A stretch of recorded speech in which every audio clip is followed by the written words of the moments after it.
President Trump is urging officials in Iran and Israel to come to the table and negotiate a peace deal. The two have spent days exchanging airstrikes after Israel's surprise attack last week weakened Iran's military capabilities. Today, millions of people from Tehran to Tel Aviv are on edge as the war between Iran and Israel escalates. The night sky over Israel lighting up for a fourth night, intercepting Iran's retaliatory strikes after Israel targeted its nuclear facilities. And in Iran, a state television broadcast interrupted by an explosion it claims was from an Israeli missile. So far, more than 200 civilians have been killed in Iran, 24 in Israel. Hundreds more are reported injured. The back and forth started with Israel's surprise attack last week that killed several military officials and nuclear scientists. And after negotiations between President Trump and Iran regarding its nuclear capabilities reached a standstill.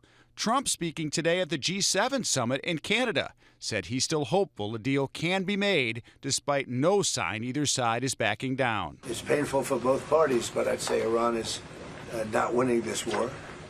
And they should talk, and they should talk immediately before it's too late. The president then dismissing a question about the potential that the U.S. would step in. What would it take for the U.S. to get involved in this conflict militarily?